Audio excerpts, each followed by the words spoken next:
Thank you all for joining us this morning for our first Friday in August.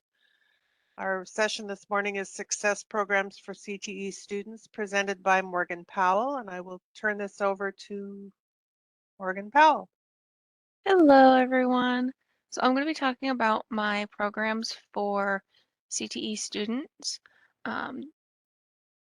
So first off, what is CTE students? I can only provide programs for students that are career and technical education students, which can be people like welders, the graphics and design, anything in the Kate Center, and nursing students, and then a couple other programs do count. Some of the um, computer science degrees count, but not all of them.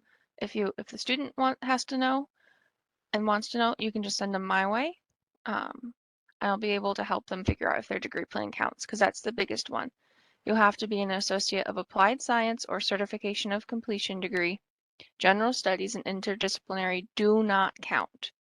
I cannot provide programs or materials for students who are in interdisciplinary and general studies.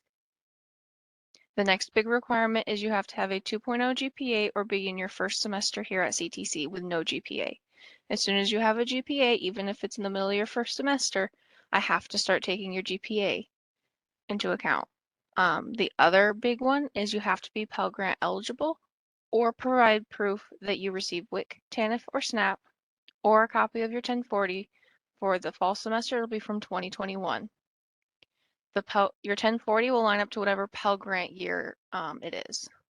So for the 22-23 school year, I can use the 1040 from 2021.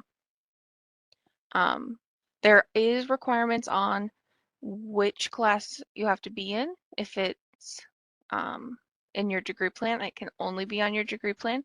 It cannot be developmental, and it cannot be a retake. But that is mostly for the textbook lending and now of materials assistance.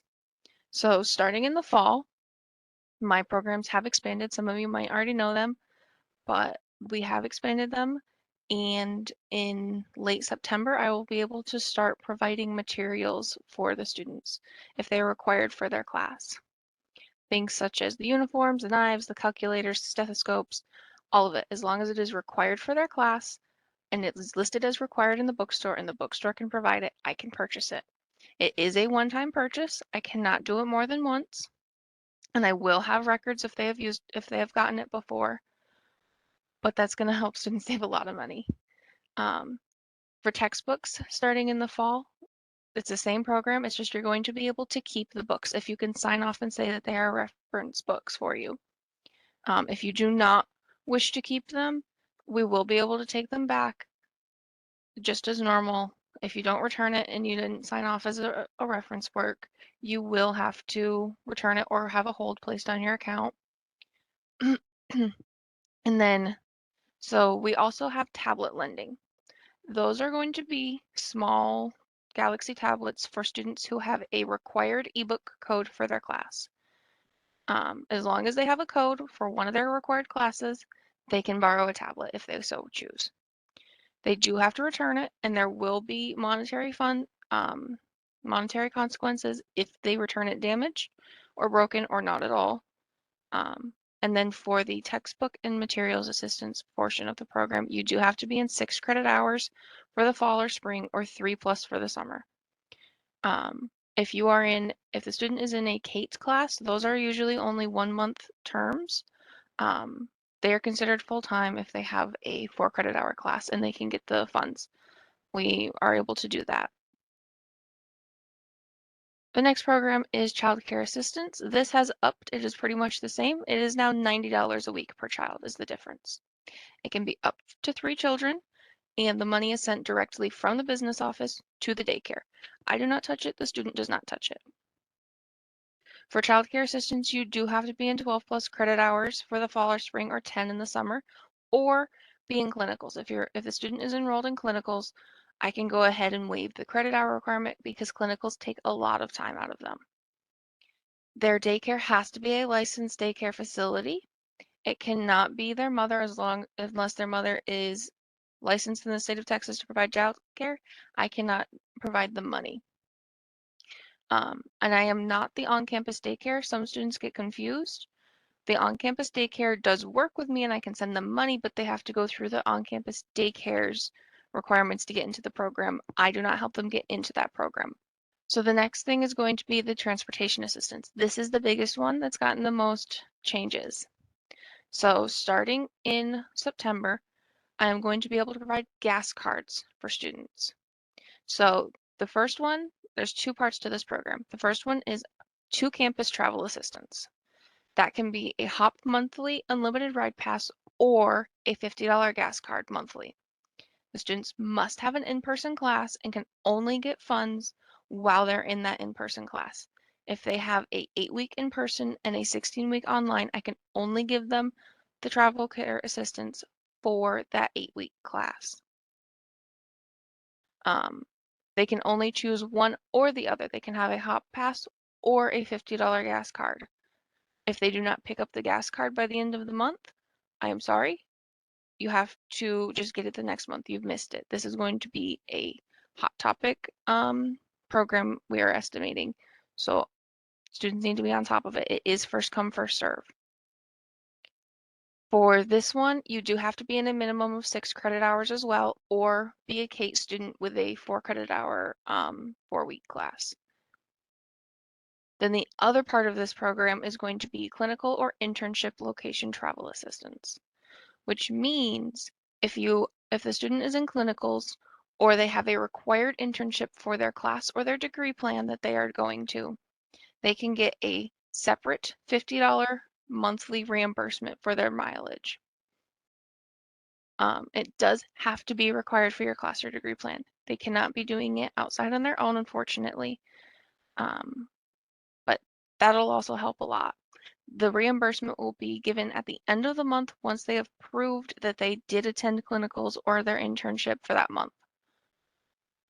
And then the next thing is, yes, they have to be in 6 credit hours or 3+ for the summer. So all of the programs are going to have an e-form that the student will fill out.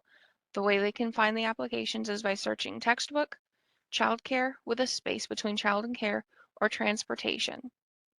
Once they've done all of that, they fill out the application. On the application, the only thing I'm going to need them to attach is their proof of economic need. I used to require that they attach their degree plan, their schedule, all of it. But I can pull that up on my end, so if they have a hard time finding it, they don't need to attach it. If they attach it, it goes a little smoother and the requirements are listed on the application for the things they need to attach. But the only one I can't pull up is their outside um, proof of economic need. I can pull up if they have a Pell Grant, but I cannot pull up their 1040, their proof of WIC, their proof of SNAP, any of that. So if that's what they're using, they need to attach it or I'll have to send it back to them and it takes an extra day or two to get processed. For the childcare application, you're going to need them to attach birth certificates for every child that they are getting funds for. And then they will also need to attach the daycare's Texas licensure. A picture of both of those will be fine. I just need proof for both of them. My contact information is on the screen. If anybody, a student just doesn't know, they just want to chat, I'm more than willing to help them in chat. The worst they can do is put in an application and not be approved. And applications usually take about 2 days to process. I do have to wait for the bookstore to get the books in. So if the bookstore doesn't have them and they're trying to come get them from me and I don't have them, I do have to still wait for the bookstore. And then as a separate thing on the side, later on in the fall semester, hopefully, we're still working on it. Not related to my programs, my area is going to be able to help students fill out the SNAP application. Any questions? Morgan, I've got a Which doesn't question. know This is we're on Pearl. Yes, Pearl. On the e-forms that are out there, are they located under those specific names that you listed? Is that how the student will search for them? Yes. Okay, thank you. They will also be under the Student Success and Persistence tab on Okay. eForms. Okay, thank you. Any other questions? All right, that seems to be the end of it. Thank you for listening, everyone. If you do have questions later on or want to send a student my way, just go ahead and email them, have them email me or leave me a voicemail if I don't end up picking the phone. I do end up going to the bookstore a lot or being in the back a lot, picking out books. So sometimes I miss a call. Great information, Morgan. Thank you so much for presenting to us. Again, Yes, if you thank have you any for. questions, please contact Morgan for more information. Thank you all, and I hope you have a great weekend. Thank you.